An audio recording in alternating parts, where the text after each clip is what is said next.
خواتین و حضرات، انفیکشن کنٹرول سوسائٹی آپ کی صحت کے لیے، آپ کی آگاہی کے لیے مضامین آپ کی سماعت کے لیے پیش کرتی ہے۔ 5 سال کی عمر کے بچوں میں افسردگی کے بارے میں ایک معلوماتی مضمون کے بارے میں ہم آپ کو بتانا چاہیں گے۔ پاکستان کے معاشرے میں ایک طرف تو پاکستان کے تعلیمی اداروں میں اساتذہ کی جانب سے بچوں پر تشدد کا سلسلہ جاری ہے، اور اس کے نتیجے میں گزشتہ دنوں کم سن طلباء کی خودکشی کے کئی واقعات بھی سامنے آئے ہیں، اور روزانہ اخبارات میں اس قسم کی خبریں اور میڈیا میں آتی رہتی ہیں۔ دوسری طرف سماجی اور معاشی ناہمواریوں کے اثرات اب برطانوی بچوں پر بھی نمایاں ہونے لگے ہیں۔ گزشتہ دنوں ایک برطانوی نشریاتی ادارے نے انکشاف کیا کہ 5 سال تک کی کم عمر بچوں کو افسردگی اور فکر و پریشانی کے علاج کے لیے انہیں معالجین کے پاس بھیجنے کی ضرورت محسوس کی گئی۔ دماغی صحت سے متعلق میڈیکل کی ٹیم سسیکس میں 18 سال سے کم عمر 1000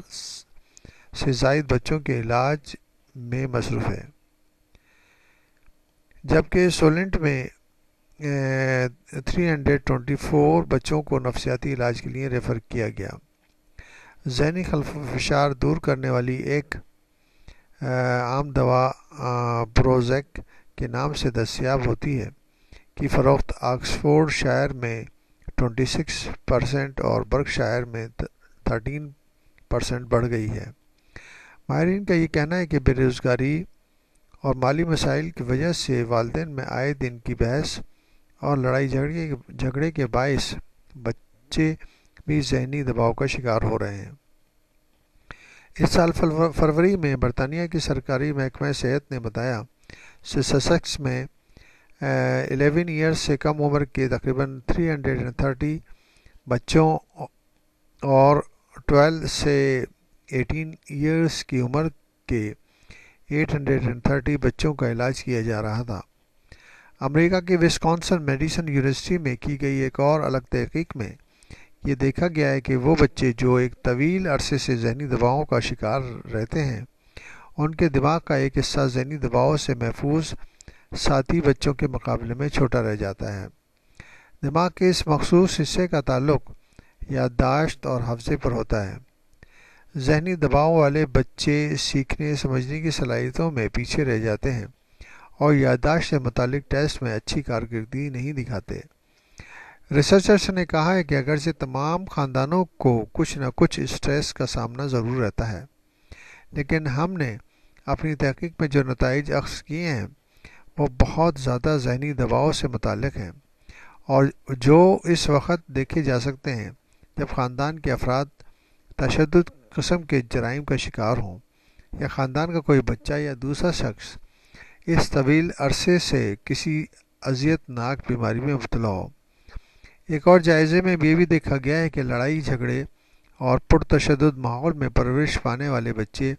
خلیات یعنی کہ سیلز کی سطح کی تیزی سے بوڑھے ہونے لگتے ہیں، یعنی ان کی زندگی کا دورانیہ مختصر ہونے لگتا ہے۔ یہ تو مختلف تحقیق اور تجزیوں کی